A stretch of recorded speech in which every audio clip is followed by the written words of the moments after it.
केनोपनिषद तृतीय खंड। ब्रह्म देवेभ्यो विजिज्ञे तस्यः ब्रह्मणो विजये देवा अमह्यन्त त एक्षन्त अस्माकम एवायम विजयो अस्माकम एवायम महिमेति।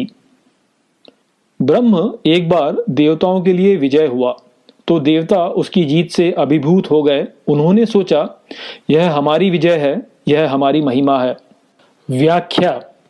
केनोपनिषद के इस भाग में देवताओं की कथा के द्वारा ब्रह्म की व्याख्या की गई है। कथा कुछ इस प्रकार से आरंभ होती है कि एक बार ब्रह्म ने देवताओं को असुरों से युद्ध में विजय करा दिया। इस विजय से देवता अभिभूत हो गए और सोचने लगे कि ये हमारी विजय है, यह हमारी महिमा है। अर्थात देवता यह सोचने लगे कि वे ब्रह्म से स्वतंत्र कर्ता एवं भोक्ता है। अपना जीवन जीते हुए हमारे साथ भी ऐसा ही होता है। जब भी हम जीवन में कुछ प्राप्त करते हैं तो ये मानने लगते हैं कि हमने उसे अपने प्रयास से प्राप्त किया है। इसीलिए जब हम विजय प्राप्त करते हैं तो गर्व से भर जाते हैं और पराजय प्राप्त करते हैं तो हीन भावना से ग्रस्त हो जाते हैं। तद्ह येषां विजज्ञो तेभ्यो ह प्रादुर्बभूव तन्न व्यजानत किमिदं यक्षमिति। उसके कारण सारे जानने लगे, उनके लिए तब प्रकट हुआ, उसको नहीं जाना क्या यह ऐसे यक्ष है। व्याख्या। जब देवता इस प्रकार से सोचने लगे कि ये विजय उनकी विजय है और उनकी महिमा है तो उनके लिए वहां कुछ प्रकट हुआ और देवता आश्चर्य से सोचने लगे कि यह क्या यक्ष है। यहाँ कृपया ध्यान दें कि वैसे तो हमारे ग्रंथों में यक्ष का वर्णन धन संचित करने वाले जीव के रूप में किया जाता है, किंतु यक्ष का संस्कृत में अर्थ रहस्यमयी भूत भी होता है। यहाँ पर यक्ष को आप उसके दूसरे अर्थ में समझिए। ते अग्निम अब्रुवन जातवेद एतद विजानी ही किम एतद यक्षमिति तथेति। उन्होंने अग्नि को कहा, हे जातवेद, यह जान ही लो कि कौन है यह यक्ष। अग्नि ने कहा, वैसे ही। तद अभ्यद्रवत तम अभ्यवदत को असि इति अग्निर्वा अहम अस्मि इति अब्रवीत जातवेदा वा अहम अस्मि इति। तब दौड़कर वह बोला, कौन है? ऐसे अग्नि या ऐसे बोला, मैं हूं ज्ञान जनित करने वाला, या मैं हूं ये। व्याख्या। यक्ष के प्रकट होने पर देवताओं ने सर्वप्रथम अग्नि को कहा कि हे अग्नि, संपूर्णता में जान के आओ कि ये यक्ष कौन है। अग्निदेव सभी देवताओं के आग्रह पर तीव्रता से वहां गए जहां यक्ष प्रकट हुआ और उन्होंने पूछा, कौन है? यहां स्मरण रखिएगा कि केनोपनिषद में कहीं भी यक्ष को कुछ भी कहते हुए नहीं बताया गया है। इसलिए आप देखेंगे कि केनोपनिषद का शाब्दिक अनुवाद ठीक से समझ में नहीं आता। आगे भी जब यक्ष का स्पष्टीकरण दिया जाएगा तो यक्ष कुछ भी नहीं बोलेगा। ये स्पष्टीकरण देवी उमा के द्वारा दिया जाएगा। प्रायः लोग इस बात पर ध्यान नहीं देते, किंतु ये समझना बहुत ही महत्वपूर्ण है। यक्ष को यहाँ आप रहस्यमय भूत के रूप में ब्रह्म ही मानिए, और ब्रह्म अक्षर अव्यक्त है जो सीधे सीधे कुछ नहीं बोलता और ना ही उसे स्पष्ट रूप से देखा या समझा जा सकता है। ब्रह्म का संदेश श्रुति के रूप में आता है और वह अंतरात्मा में उजागर होता है। जब जीव निद्रा और जागृत के बीच की स्थिति में होता है तब विशेष रूप से इस प्रकार का संदेश जीव को प्राप्त होता है। कोई और यदि श्रुति को आते हुए देखेगा भी तो उसे ऐसा प्रतीत होगा कि जिस व्यक्ति को श्रुति हो रही है वह स्वयं में ही बात कर रहा है। देवता भी ब्रह्म को स्पष्टता से नहीं देख सकते, इसलिए यहाँ अग्नि भी भ्रमित हो गए हैं और हमको ऐसे बताया जा रहा है कि अग्नि स्वयं से बात कर रहे हैं। अग्नि कहते हैं कि मैं जातवेद हूँ, अर्थात मैं ज्ञान को जनित करने वाला हूँ। इस प्रकार मैं ही ब्रह्म हूँ। इसलिए अंत में अग्नि बोले, मैं हूँ ये, अर्थात मैं ही हूँ ये यक्ष। अहम ब्रह्मास्मि को समझने में हम सब इस ही भूल को करते हैं। हम मैं को ठीक से समझ नहीं पाते। जो निरे मूढ़ होते हैं वे इस मैं को शरीर से जोड़ लेते हैं। जो थोड़े बुद्धिमान हैं वो इस मैं को प्राणमय या मनोमय कोश से जोड़ लेते हैं। जो थोड़े और बुद्धिमान हैं वे इस मैं को विज्ञानमय कोश से जोड़ लेते हैं। और जो आध्यात्म में बहुत आगे आ गए हैं वे इस मैं को आनंदमय कोश से जोड़ लेते हैं, किंतु जो ब्रह्म ज्ञानी हैं वे जानते हैं कि ये मैं आनंदमय कोश भी नहीं है। ये मैं वो है जिसे कभी जाना नहीं जा सकता, क्योंकि ये मैं ही वो है जो जानने वाला है। यह अग्नि स्वयं को ज्ञान जनित करने वाला मान रहे हैं, जो कि हम अगले 2 श्लोकों में समझेंगे कि सत्य नहीं है। तस्मिन् त्वयि किम वीर्यमिति अपि इदम सर्वम दहेय यदिदम पृथिव्यामिति। वहां तुम में क्या वीर्य है ऐसे, वास्तव में यहां सबका दहन करना जो यहां पृथ्वी पर है। व्याख्या। यहां अग्नि कह रहे हैं कि मुझ में सब कुछ दहन करने की क्षमता है। वस्तु के दहन हो जाने पर वस्तु राख में परिवर्तित हो जाती है।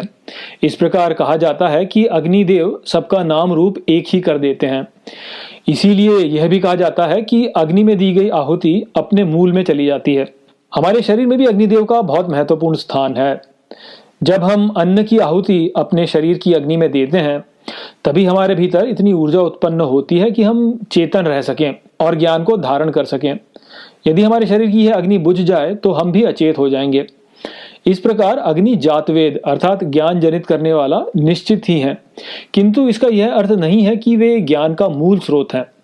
ज्ञान का मूल स्रोत वह है जो अग्नि को उसकी जलाने की क्षमता देता है। अग्नि की इसी भूल का ज्ञान अब आगे उनको होगा।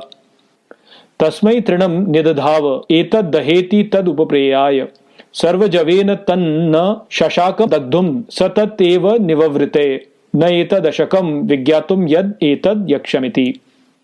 उसके लिए तिनके को रखाइए, इसे दहन करो। वो करने के लिए पूरी शक्ति से वह नहीं कर पाया दहन, वह विस्तार कर निश्चित ही पीछे लौट गया। नहीं ये करने में वह सक्षम है, यह जानने के लिए जो ये यक्ष है।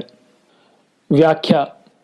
यहां अग्निदेव को ज्ञान हुआ कि अपितु वे स्वयं को सब कुछ दहन करने वाला मानते हैं, किंतु ब्रह्म के अभाव में वे एक तिनके को भी न जला सके।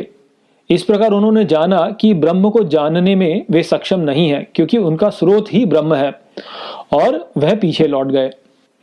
अथ वायुम अब्रुवन वायवे तद विजानी ही किम तद यक्षमिति तथेति। अब वायु को बोले, वायु के लिए यह जान ही लो क्या यह यक्ष है। वायु ने कहा, वैसे ही। तद अभ्यद्रवत तम अभ्यवदत को असि इति वायुर्वा अहम अस्मि इति अब्रवीन मातरिश्वा वा अहम अस्मि इति। तब दौड़कर वह बोला, कौन है ऐसे वायु, या ऐसे बोला, मैं हूं माता में सब कुछ चलाने वाला, या मैं हूं ये। तस्मिन् त्वयि किम वीर्यम इति अपि इदम सर्वम आददीय यदिदम पृथिव्यामिति। वहां तुम में क्या वीर्य है ऐसे, वास्तव में यहां सब कुछ प्राप्त कर ले जाता हूं जो यहां पृथ्वी पर है। तस्मै तृणम निदधाव एतदादत स्वेति तद उपप्रेयाय सर्वजवेन तन्न शशाक अदतुम स तद एव निववृते न एतदशकम विज्ञातुम यद एतद यक्षमिति। उसके लिए तिनके को रखाइए, इसे प्राप्त कर ले जाओ। वो करने के लिए पूरी शक्ति से वह नहीं प्राप्त कर ले जा पाया, वह विस्तार कर निश्चित ही पीछे लौट गया। नहीं ये करने में वह सक्षम है, यह जानने के लिए जो ये यक्ष है। व्याख्या। जब अग्निदेव स्वयं को ब्रह्म को जानने में असक्षम मानकर लौट गए तो देवताओं ने वायुदेव को कहा कि हे वायु, संपूर्णता में जान के आओ कि ये यक्ष कौन है। वायु तब सभी देवताओं के आग्रह पर तीव्रता से वहां गए जहां यक्ष प्रकट हुआ और उन्होंने पूछा, कौन है। यहां स्मरण रखिएगा कि यक्ष रहस्यमय भूत के रूप में अक्षर अव्यक्त ब्रह्म है, जबकि वायुदेव प्राण शक्ति हैं। अग्नि को उत्पन्न करने के लिए प्राण अर्थात वायु की आवश्यकता होती है। यदि वायु को हटा दिया जाए तो अग्नि कभी भी प्रज्वलित नहीं होती। इसलिए जब अग्नि यक्ष को जानने में असमर्थ रहे तो देवताओं ने वायु को भेजा। हमारे शरीर की अग्नि को जलाने के लिए भी हमें श्वास लेनी होती है। यदि हम श्वास न लें तो तुरंत मृत हो जाएंगे। यही कारण है कि वायु ने कहा कि मैं मातरिश्वा हूं, अर्थात माता में सबको चलायमान करने वाला हूं, जहां पर माता का अर्थ है प्रकृति। किंतु जब उनको एक तिनके को चलाने के लिए कहा गया तो वह स्वयं के बल पर एक तिनके को भी न चला सके। इस प्रकार उन्होंने जाना कि ब्रह्म के अभाव में वे कुछ भी नहीं कर सकते।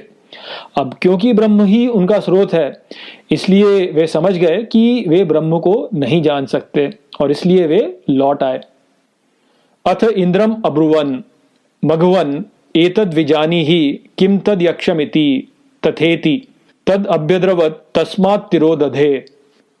उन्होंने इंद्र को कहा, हे मघवन, ये जान ही लो कि कौन है यह यक्ष। इंद्र ने कहा, वैसे ही। तब वह दौड़ा वहां से लुप्त हो गया। स तस्मिन् एव आकाशे स्त्रियम आजगाम बहुशोभमानाम उमाम हेमवतीम ताम ह उवाच किम एतद यक्षमिति। वह उस ही आकाश में स्त्री प्रकट हुई, बहुत शोभमान, उमा हेमवती। उसको तब बोला, कौन यह यक्ष ऐसे। व्याख्या। जब अग्निदेव और वायुदेव दोनों ही स्वयं को ब्रह्म को जानने में असक्षम मानकर लौट आए तो देवताओं ने इंद्रदेव को कहा कि हे मघवन, संपूर्णता में जान के आओ कि ये यक्ष कौन है। इंद्र तब सभी देवताओं के आग्रह पर तीव्रता से वहां गए जहां यक्ष प्रकट हुआ, किंतु यक्ष वहां से लुप्त हो गया। इंद्र के वहां पहुंचने पर यक्ष के लुप्त होने से हमें संकेत मिलता है कि इंद्र के होने पर यक्ष अर्थात अक्षर अव्यक्त ब्रह्म नहीं रहता। हिंदू ग्रंथों में इंद्र को देवताओं का राजा अर्थात स्वामी कहा जाता है, किंतु सभी देवताओं के स्वामी तो परम परमेश्वर होते हैं, किंतु इंद्र को प्रायः परम परमेश्वर तो नहीं कहा जाता। तो देवताओं के दो स्वामी कैसे हो सकते हैं। इससे हमें स्पष्ट होता है कि सभी देव हमारे शरीर के अलग अलग भागों में वास करते हैं। जैसे अग्नि हमारे शरीर की आंतरिक अग्नि है, वायु हमारे प्राण है और इंद्र हमारे मन को दर्शाते हैं। मन को लगता तो है कि वह शरीर की सभी गतिविधियों के नियंत्रण में है, किंतु वास्तव में ऐसा है नहीं। जैसा कि पहले खंड में कहा गया है कि हमारे मन, प्राण और अन्य इंद्रियों का स्रोत अक्षर अव्यक्त ब्रह्म है, जिसे मन द्वारा नहीं जाना जा सकता। जब मन ब्रह्म को जानने का प्रयास करेगा तो केवल स्वयं को ही जान सकेगा, ब्रह्म को नहीं जान सकेगा। इसलिए जैसे ही इंद्र यक्ष के स्थान पर गए तो यक्ष लुप्त हो गया। यदि मन ब्रह्म की खोज करेगा तो वहां केवल स्वयं को ही पा सकेगा, इसलिए इंद्र वहां उस आकाश में अकेले ही रह गए। परम परमेश्वर का ज्ञान केवल उसकी कृपा से ही प्राप्त किया जा सकता है, जो उसकी शक्ति है। वह शक्ति ही उमा है, जो अति शोभमान हेमवती है। हेमवती का यहाँ अर्थ है स्वर्णमयी। स्वर्ण एक ऐसा धातु है जिसको नष्ट करना लगभग असंभव है। उसे केवल एक रूप से दूसरे रूप में रूपांतरित किया जाता है। ठीक इसी प्रकार परम परमेश्वर की शक्ति को भी नष्ट नहीं किया जा सकता, केवल एक रूप से दूसरे रूप में रूपांतरित किया जा सकता है। यहाँ इस शक्ति को केवल भौतिक शास्त्र की ऊर्जा तक सीमित मत कीजिए, क्योंकि यह शक्ति उससे कहीं अधिक है। इस संसार में जो कुछ भी अनुभव किया जाता है वह परम परमेश्वर की शक्ति से ही जनित है। इस प्रकार हमारा मन, हमारी बुद्धि, हमारे संस्कार, हमारी भावनाएं आदि ये सब भी शक्ति ही हैं।